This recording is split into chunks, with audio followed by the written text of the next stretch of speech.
Bueno, nos vamos a ir con un enlace vía Zoom con el ex procurador anticorrupción Antonio Maldonado. Bienvenido, señor Maldonado, a Las Cosas por su Nombre.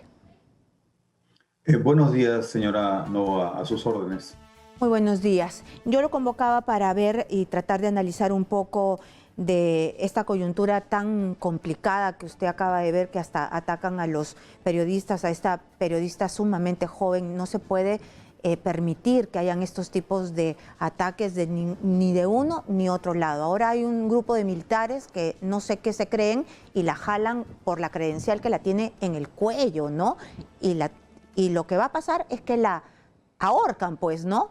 Y están en grupo y de verdad que me fastidia muchísimo porque yo soy reportera de calle también y no me imagino el horror que ha tenido que pasar esta reportera joven al lado de estos energúmenos, porque no se les puede llamar de otra manera y estoy impactada por lo que acaba de decir.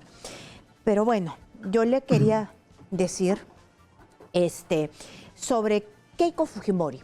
Ayer ha habido una audiencia, ¿no?, donde se le ha llamado la atención por que se ha comunicado con testigos. Acabamos de hablar nosotros con la abogada de Keiko Fujimori y ella dice que no se le puede restringir a hablar con 1000 testigos, ¿no?, que por eso ellos han apelado. No se le ha variado la comparecencia con restricciones, no se le ha dado el pedido al fiscal, que era la prisión preventiva, pero sí se le llamó la atención por hablar con testigos. La doctora Loza dice que se le está impidiendo luchar por el voto, en defensa del voto, al tratar de restringirle hablar con los que la apoyan, se le está dejando sola. ¿Esto va en contra de sus derechos fundamentales de Keiko Fujimori? ¿Esto es restringirle algo o está perfectamente enmarcado en la ley que ella no puede hablar con los testigos del caso? Permítame unos segundos, señora Novoa, para expresarle mi solidaridad a usted y a la reportera que ha sido víctima de esta agresión. Esta conducta es simplemente inaceptable por parte de un miembro de las Fuerzas Armadas o policiales, lo que fuere, que las personas que fueren, que están reunidas ahí, y esto no se condice con el elevado estándar de comportamiento que deben observar. Eso es muy lamentable y de esto también son responsables aquellos sectores políticos que alientan este tipo de confrontaciones y que solo agravan la situación de polarización del país y que nos lleva a una situación de mayor riesgo, de la cual una vez que se entra es un punto de no retorno. De esto conocemos muchísimas experiencias en el mundo. Graves situaciones de conflicto han empezado de la manera más burda en diferentes partes del mundo con terribles consecuencias que muchas veces duran hasta el día de hoy. En segundo lugar, sobre su pregunta, hay que decir de manera muy clara y rigurosa que la decisión del juez Zúñiga ha sido impecable, ha sido claramente sustentada no solo en los principios del derecho, en el ordenamiento jurídico, procesal, penal pertinente, sino además, sobre todo, enmarcada estrictamente en las consideraciones y motivaciones que contiene la decisión judicial de la Segunda Sala Nacional de Apelaciones en materia de justicia penal especializada en crimen organizado. Acá no estamos hablando de un órgano, también hay que decir esto, no estamos hablando de un órgano judicial de derecho de familia, estamos hablando de un órgano especializado en crimen organizado, para demostrar la gravedad de las imputaciones que enfrenta la señora Keiko Fujimori. Entonces, el juez ha emitido una decisión estrictamente en el marco de la decisión, es técnicamente un auto, de la Segunda Sala Nacional de Apelaciones del 30 de abril del año 2020, en virtud de la cual se estableció de manera clara, indubitable, que la señora Fujimori tenía prohibición de comunicarse con sus coinculpados, testigos y otros órganos de prueba. Página 49.d del auto que estamos comentando. Y ello en virtud de que cuando la sala de apelaciones revisó, debido a la apelación planteada por la defensa de la señora Fujimori, la decisión del juez de primera instancia de establecer la medida de prisión preventiva, en la segunda sala analizó de manera rigurosa todos los elementos que hacen parte, que constituyen la prisión preventiva. Y entre otras cosas dijo literalmente que había una alta probabilidad de la existencia del delito y de la ulterior condena, y que además, con base en información objetiva suficiente en grado de sospecha fuerte, que hay dos delitos, uno grave, muy grave, que es lavado de activos, la sala dijo que puede ser en modo de delito continuado o en concurso de delitos, y otro delito menos grave que es obstrucción de la justicia, pero con la agravante en su relación con lavado de activos. Entonces, bajo esas consideraciones, en el único punto que la sala discrepó con el juez fue en la parte referida a la imposición de la prisión preventiva. Y la sala dijo, y así está en el auto en su página 47, dijo que la prohibición bajo apercibimiento de revocarse la medida puede conseguir similares resultados, o sea, similares resultados a los de la prisión preventiva. Y ello lo dijo la sala en escrupuloso análisis y aplicación de los altos estándares sobre prisión preventiva contenidos no solo en la legislación nacional interna peruana, no solo en la jurisprudencia peruana, no solo en acuerdos plenarios de la Sala de la Corte Suprema de Justicia, sino también contenida en estándares internacionales sobre prisión preventiva, principalmente en el ámbito del sistema regional interamericano. O sea que la decisión del juez de apercibir a la señora, diciéndole que si en próxima oportunidad se comunica con dos testigos, el señor Torres y la señora Flores Nano. La señora Lourdes Flores Nano. Lourdes Flores Nano, eso significaría la vulneración de la prohibición establecida por la segunda sala penal nacional en materia de crimen organizado. Muy bien. De tal manera que el juez Muy bien. por eso declaró infundada la solicitud del Ministerio Público. Yo le pido, por favor, que me espere 2 minutitos para ir a una pausa comercial y me diga también por qué la defensa dice de que ellos van a apelar porque entienden de que sí se puede comunicar con testigos, como lo hace con su esposo, con su madre y y creo que me dijo una persona más, pero específicamente con Keiko Fujimori, con su esposo y con su mamá. Pero por favor, espéreme 2 minutos, nos tenemos que ir a la pausa comercial. Muchísimas gracias y regresamos, no se muevan. Bienvenidos nuevamente, seguimos con nuestra conversación con el ex procurador anticorrupción, Antonio Maldonado. Ex procurador, nosotros nos quedábamos en el tema de que la defensa de Keiko Fujimori me decía hace un momento la señora Loza, de que ellos iban a apelar justamente porque hay un extremo, me trataba de comentar, donde ellos creen que sí se pueden comunicar con los testigos porque se puede comunicar con su esposo, Keiko Fujimori, con su esposo y con su madre. Bueno, el auto de la segunda Sala Nacional de Apelaciones del 30 de abril del año próximo pasado que estamos analizando estableció 2 excepciones a la regla que hemos comentado, una regla muy clara de prohibición de comunicación de la señora Keiko Fujimori con coimputados y testigos. Estas 2 excepciones se refieren primero a la posibilidad, es decir, la prohibición se levanta respecto de este ámbito a la posibilidad de comunicarse con sus familiares directos. Entonces la señora Keiko Fujimori sí puede hablar en particular con su esposo, pese a que tiene también, es materia de la investigación o del proceso que se está siguiendo contra ella, o por lo menos tiene una relación de testigo, con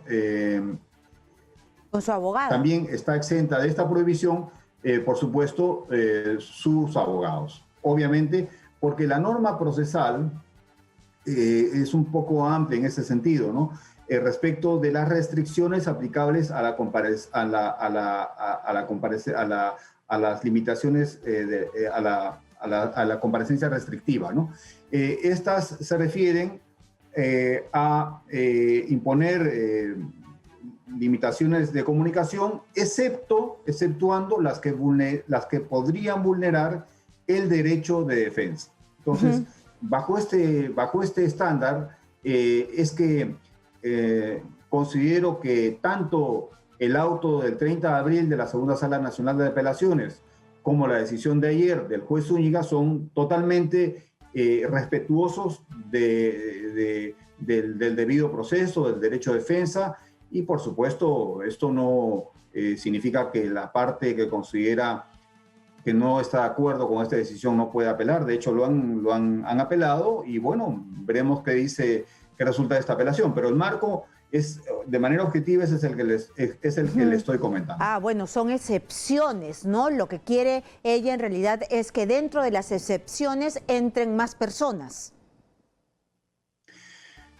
Bueno, aparentemente la señora abogada tiene una interpretación laxa, amplia de este régimen de prohibiciones. Como le digo, cualquier persona con un mínimo de sentido común y de buena fe y gobernada por las reglas más elementales de la prudencia, al leer la página 49, el punto D del auto del 20 de abril del año pasado, entiende claramente cuál es la regla impuesta. O sea, la sala no consideró que era proporcional, que era idónea necesariamente continuar con la medida de prisión preventiva, y dijo que alternativamente, bajo apercibimiento de revocarse, podía aplicarse una comparecencia restrictiva, una prohibición bajo apercibimiento de revocarse la medida de prisión preventiva establecida. Entonces, allí me parece que la interpretación es un tanto abusiva de parte de la defensa, ¿no? Y ahora pasemos al otro lado también, porque usted sabe que nuestro país está dividido en dos, lamentablemente, porque no le hace bien a nuestra democracia, ni siquiera a todos los peruanos que andan enfrentándose todos los días. Ahora, al otro lado de esta línea, ¿no? que hay, de esta línea invisible, está el tema Cerrón, está el tema de los dinámicos del centro.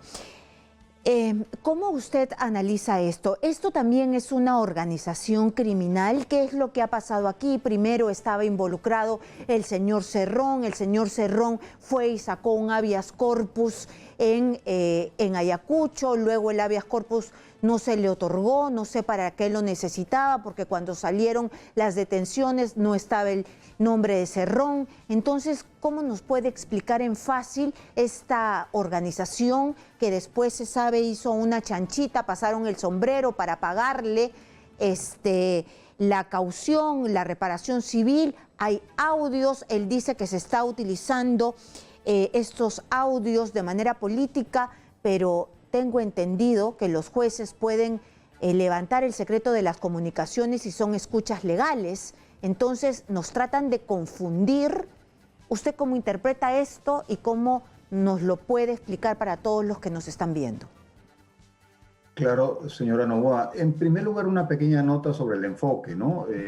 Lo que tratan de hacer los actores, los personajes que resultan involucrados en este tipo de crímenes, que unos de mayor gravedad, otros de menor gravedad, pero crímenes que han venido a ser conocidos como delincuencia de poder, es decir, las personas que de alguna manera llegan a algún grado de poder y que valiéndose de ese poder traicionan el ejercicio de la función pública y cometen actos de corrupción. Lo que hacen estas personas es confundirnos, ¿no? Es tratar de llevar esto al terreno político, pero en verdad la corrupción, cuando se da, no tiene color político. Puede ser de derecha o de izquierda, o de centro de izquierda o centro derecha. La escena del crimen no tiene color político, es decir, un crimen es un crimen. Y en este caso, la corrupción no puede ser relativizada ni revisada en virtud de parámetros políticos. Afortunadamente, en el mundo de hoy, en particular en el siglo XXI, hay estándares muy claros respecto de lo que es un delito de corrupción y de cómo hay que enfrentarlo. Entonces, Y volviendo al Perú, lo que observamos, y esto está expresado así en informes muy contundentes de la Contraloría General de la República, en particular el referido al daño de la corrupción, en el cual se analizaron los fenómenos de la corrupción que afectaron al gobierno central, pero además a 3 gobiernos regionales, al gobierno regional de Lambayeque, al gobierno regional del Callao y al gobierno regional de Ancash. Lo que nos quiso decir la Contraloría es que la corrupción no solo se da en el ámbito del gobierno central, no solo afecta al presupuesto que administra el gobierno central, sino también y sobre todo afecta al presupuesto de los gobiernos regionales. Entonces, el caso que usted está comentando es un caso de corrupción. Es un caso donde vemos que un gobierno regional ha sido o capturado por el crimen organizado o ha habido una fuerte infiltración del crimen organizado. Y por crimen organizado no estamos hablando de una adjetivación de carácter político. Nos estamos remitiendo a un estándar normativo muy claro, que es el contenido en la Ley 377 sobre crimen organizado, que está en consonancia y armonía con la Convención de Palermo, o sea, la Convención Internacional sobre el Crimen Organizado, donde se definen las características de una organización criminal. Entonces, lo que estamos viendo como hipótesis de trabajo, al menos inicial, para, digamos, enmarcar las acciones de intervención del Ministerio Público, es a una organización criminal que o ha capturado a un gobierno regional o está fuertemente infiltrada en el gobierno regional, pero que ha dispuesto de fondos públicos, y esta disposición de fondos públicos es un acto de corrupción. Tiene todas las características de ello. ¿Cómo se traducirá esto en la investigación? Bueno, esto nos lo tendrá que decir el Ministerio Público, qué tipo de delito se ha cometido allí, pero como hipótesis inicial sí debemos decir que estamos ante un hecho delictivo que debe ser investigado, no importando de ninguna manera, por supuesto, ni pretendiendo dar justificaciones inmorales sobre que esto está vinculado a un partido de izquierda o de derecha. Eso no tiene ninguna importancia en este momento. Una última consulta, por favor. Empieza o ya empezó el juicio contra el congresista electo Guillermo Bermejo. Entonces, él está acusado por un delito gravísimo y es filiación o sus acercamientos, cercanías, no sé exactamente la tipificación con Sendero Luminoso, ¿no? Entonces, lo que se ha hecho el día de hoy, la Sala Penal Superior Nacional Transitoria de la Corte Superior contra el Crimen Organizado reprogramó la audiencia de juicio oral al congresista electo por Perú Libre para el 30 de junio y 6 de julio. ¿Por qué se hacen estas reprogramaciones? ¿Por qué no empieza y ya? ¿Por qué se extiende? Y si esto quiere decir, porque la tesis que yo he escuchado a Bermejo, al congresista electo, es de que como que recién están empezando las cosas, y tengo entendido que no recién empiezan las cosas, que sino que parece que la justicia dijo, estuvo mal hecho este juicio, no se han valorado estas pruebas y hay que hacerlo de nuevo. Bueno, lo que hay que decir es que sorprende mucho que en el Perú del Bicentenario todavía puedan ser candidatos y candidatas personas que están procesados o procesadas por graves delitos. Y esto alude al estándar establecido en el sistema electoral que no garantiza la integridad ni la calidad del postulante. Y esto no tiene por qué ser cargado al ciudadano. El ciudadano no tendría por qué verse obligado a votar por el mal menor o por el mal mayor. Simplemente debiera haber un proceso de depuración en el cual el estándar concreto a exigir fuese un estándar que obedece a los desafíos históricos que vive la República. Claramente el estándar de permitir participar en política a todos aquellos que no han tenido sentencia condenatoria no es suficiente, porque simplemente el sistema judicial peruano es todavía un sistema muy débil y la impunidad reina. Hay mucha gente que está en el Congreso y que jamás debió haber llegado al Congreso porque, y lo ha logrado porque la impunidad prevalece, no porque tengan méritos suficientes para estar en el Congreso. Y esta regla, desde mi punto de vista, se aplica a este señor. Este señor jamás debió haber sido candidato, menos de un partido que pretende un cambio en el país, y eso me parece un reproche muy justo y fuerte que hay que hacer al partido que lo ubicó en esa candidatura.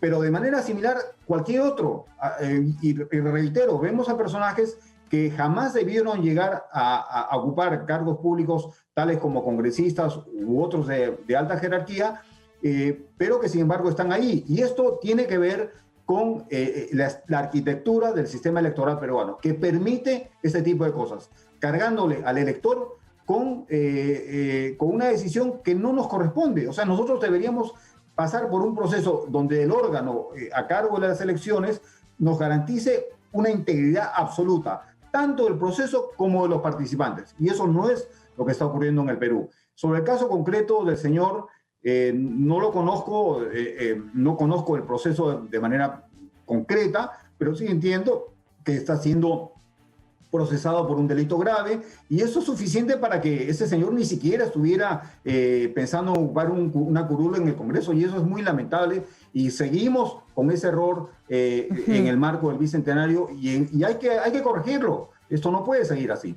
¿Qué delitos graves? Delitos de corrupción, delitos de terrorismo, delitos de crimen organizado, delitos de lavado de activos. ¿Esos son los delitos graves? Por supuesto, crimen organizado, tráfico de seres humanos, hay crímenes internacionales. Es decir, ahora afortunadamente hay un desarrollo doctrinario, normativo, jurisprudencial internacional tan fuerte que no hay duda sobre estas figuras de lo que son delitos graves. En materia de terrorismo, no solo está el terrorismo de grupos particulares, digamos, de grupos tales como Sendero Luminoso o el Nez Rouge, también está el terrorismo de Estado, ojo. Entonces, debemos ser consecuentes con las definiciones. Y por supuesto, todos aquellos crímenes graves que atentan contra los derechos humanos, todos aquellos casos que atentan contra principios de derecho internacional humanitario, todos aquellos casos que atentan contra instrumentos internacionales en materia de lucha contra la corrupción, tienen que ser incorporados en un tamiz en el ámbito electoral que impida pues, que esas personas puedan siquiera postular. Aquel candidato que no pagó impuestos por millones de soles de ninguna manera podría ser candidato. En el Perú lo es. Y eso es totalmente lamentable, ¿no?